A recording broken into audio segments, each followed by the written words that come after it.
What are some of the biggest trends you've seen in the last few months? And where is your best guess for where we're going for the rest of the year? Do you have any thoughts? Yeah, so we back in the fall, back in the winter of last year, we started this downtrend on wholesale prices. We started this downtrend on used vehicle prices. And then that got interrupted by something that happens every year, and it happened this year too. And it's tax time. It's when people get their tax refunds back, and they rush to buy cars. People use this a lot of times as a savings account, and they wait to get their money, and then they'll spend it on something big like a TV or like a car. So every year, this is the time frame when dealers they'll load up and they'll sell a lot of cars during this time frame. And because inventory levels, at least on the used car side, were so low during this time frame, we actually got this massive spike, a bigger price jump than we have ever gotten before during this past tax time. Now, this tax time was not as good as the previous year's tax times. There wasn't anything special about the money that was coming in. It was actually less than what we're typically seeing, but the inventory level was so low that we got this spike. And I say all that just to say we were going on a downtrend last year. Towards the end of the year, we hit this bump, and now we're starting to see that downtrend continue again.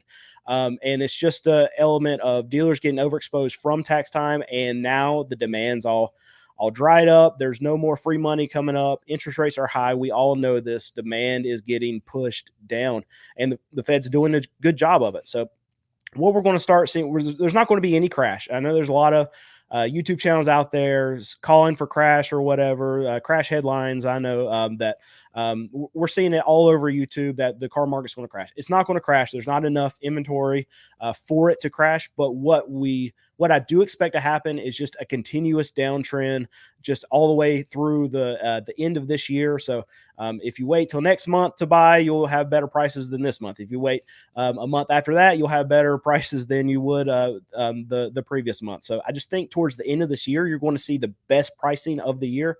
And I don't have a crystal ball. I don't know, but these are the trends that I'm seeing. I don't see anything on the horizon to make used car prices spike again in the near future until we get to tax time next year. And even then, I think it's going to be a lesser spike than we saw this previous tax time, just because you will have more inventory in the system. There's more new cars being pumped in the system. Yes, demand is low, but you're going to see potentially more new cars being sold towards the end of this year than around now, just because I think these manufacturers they're already adding more incentives now. And you're already seeing a lot of dealerships actually come off their pricing because they know that they're not going to be able to sell anything like they were in recent times, just because demand is just so bad. I know I keep saying demand is bad, but that's what the Fed's trying to do, and they're winning.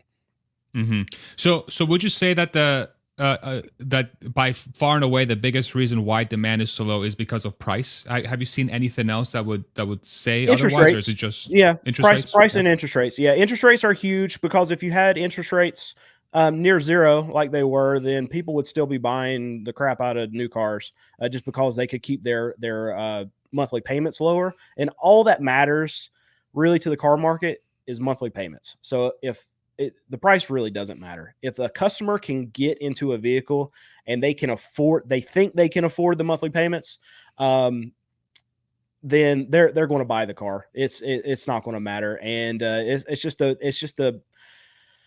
really just a lie that the American public believes in, that if you can afford the monthly payment and you still have a little bit of money left over, or you're just breaking even, then you can afford it, when you really can't. But that's how the Americans think. So. Got it. So then, would you say that, because one of the arguments that I hear is that, well, the Fed going up to 5%, where they're at now, and the lenders will offer something above that. It's not having nearly as big of an impact on monthly payments because it's just a 5% interest hike.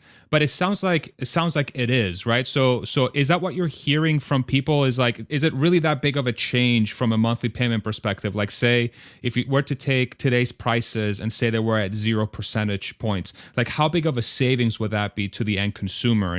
And is that really making that big of an impact? I would love to pick your brain a little bit on Now, that. yeah, now month over month, you're not going to, because I mean, interest rates month over month are not going to change all that much as far as what somebody's paying on an interest rate versus this month versus last month, even if this ticked up a little bit. But if you look at interest rates from here versus last year, I mean, on a monthly payment, that is hundreds of dollars, right? From a difference between what like a 3 or 4% interest rate on a new car versus what 7 or 8% now. I mean, that's hundreds of dollars when you're looking at a $60,000 to $80,000 car. And yes, they're Mm, still much money. They're crazy. If you're going to go buy a brand new F-150 right now, it's still $70,000 to $80,000. So as far as month over month, it's not going to be that big of a difference. But we just continuously see this slow trend down, and the pricing is not coming down as much as interest rates are going up. And that's one thing to worry about for these OEMs, is because as these interest rates still stay as stubbornly high as they are, and as demand goes down as low as they are, they're starting to stack up vehicles. And I've heard you talk about it a lot. I mean, channel stuffing is a real thing, and I think a lot of these American brands, while they're still showing, I mean, Ford had a good quarter last quarter, and a lot of it's due to fleet, and a lot of it's due to them actually getting vehicles out to their dealerships. But if you go to a Ford dealership, I don't care where you are in the country, even in Texas right now, I'm seeing a lot of other YouTube channels pop up where they're going to these Ford dealerships in Texas. There are trucks stacked everywhere. These yeah. F-150s is a big problem. Yeah. Yeah. Are you seeing that in the used lot as well, or is it just predominantly on the new lots? Like what are some of the weaknesses you're seeing on the used car lot? Yeah, so right now you'll start to see inventory on the used car side stack up too. And this is not just a phenomenon of like what's happening in our market right now. This happens every year. So we come out of this tax time area, and then dealers they're so stupid. I mean, these small independent used car dealers, because they go through and they sell everything on their lot during tax time. That's what happens. It happens every year. And you can predict it. And then they all rush to the auction right after they sell everything. There's about a 2 week span where money just hits really hard. And then all these dealers rush to the auction. They load up their lots again. But guess what? All the auction prices are crazy expensive during that month time when they're all rushing to buy these cars. And then all the money dries up just like that. All the tax money's gone. And now they're stuck in all these vehicles that they can't sell because there's no money in the system. Every year, it's the same way. And then prices start to drop significantly right around this time of year at the auction. And we're seeing that again this year. And it's going to continue from here. But if you drive around and see a lot of these used car lots on the side of the road, you're going to see them. They're stacked up right now. There's a lot, even a lot like mine. We sell a lot of cars, and all of our cars that we sell for $5,000 and under. So we sold through just about everything 2 months ago, month and a half ago, and lowered our prices. And whatever we had left, we got rid of it. And then we basically stopped buying because we know during this time period, the prices are too high at auction. So we basically stopped buying for about a month and a half. And now in the last month, we've started buying again because all these cars are starting to become cheaper. And we went from almost no cars, and now we're up to 70 cars. And we are selling way less cars now than we were pre-tax time, even though our prices are way cheaper and the quality of our cars is actually better right now than it was pre-tax time. So people just don't have money. I said this on Ray and Zach's channel yesterday. So we got quite a few cars for $2,000, $2,500. And my sales manager talks to me all the time. Like every other phone call we're getting is like, hey, do you finance? Do you finance? Do you finance? And this is on a $2,000 car, a $2,500 car. Wow. People just don't have the money. They even need to finance this $2,000 car. Wow. Do you think we're in a recession right now? Yes. Yes. Yeah. Because that's one of the things I've been, just to give you my anecdotal evidence, I go to my barber. He's in Round Rock. I live in the Austin area in Texas. And One of the things I've been hearing from him is, I'm seeing less people come in. people, when we're cutting hair, more and more people complaining about not being able to afford their bills. There's less people there. My wife and I went to the mall this past weekend. We're both like, it's kind of empty in here. It's like you would think on a Sunday the mall would be Yeah. packed. Not seeing a lot of people. Yeah. So you're kind of like, would you say you're seeing signs of a? I mean, it really sounds like it. Like there's a slowing down economy when folks are asking for a loan on a $2,000 car. So it does sound like you're seeing that from your side, that there is a Yes, interesting recession. that you say that because me and my wife passed a couple of restaurants the other night, and it was it was either Friday or Saturday night, and we were passed by, and like it was empty, and it was like 5 or 6 o'clock at night, and we were like, well, that's weird, and there's nobody in that restaurant, and that just it's right on the side of a major highway, and it's just blew us away how empty it was, and I was like, was that recessionary? And she was like, "Yeah, probably." So, we're noticing it everywhere. Especially just people buying our vehicles. Like we sell cheap cars, and people are still having a hard time getting the money just to scratch it up. And it's going to hit when a recession comes in. It hits my customers the hardest, and it hits them the fastest because I serve a portion of the economy that's on the lower end. So they always get hurt the worst, and we're seeing it now. That's very helpful data. Thank you for sharing that. Have you seen this type of slowdown before? Like I know you've mentioned that between this period versus last year or before tax time and now tax time, you've seen a slowdown. But have you seen this sort of like overall downturn before in your 11 years, or is it unique to this time period? I'm curious to hear your thoughts there. I've never seen it this slow before and this hard to be able to actually sell cars. Now, I'm curious to know, like in hindsight, you'll never know, but I would be curious to know, like if like COVID never happened, but we did because I've never been a car dealer during a recession. Like the last recession that we had, I mean, the hard times were probably mostly over like during 2012. I think I became a car dealer like right around that time. So I've never really sold cars, bought cars, and sold cars during a full out recession.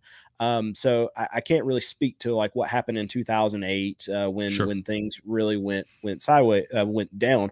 But I can say that I've never experienced this amount of slowness through my car lot. I mean, before the pandemic, we were doing 90 to 100 cars a month and able to find cars to service that or whatever. But now, I mean, we're doing probably 60 to 70 on average a month, and we have the same type of cars. It's just they're more expensive. So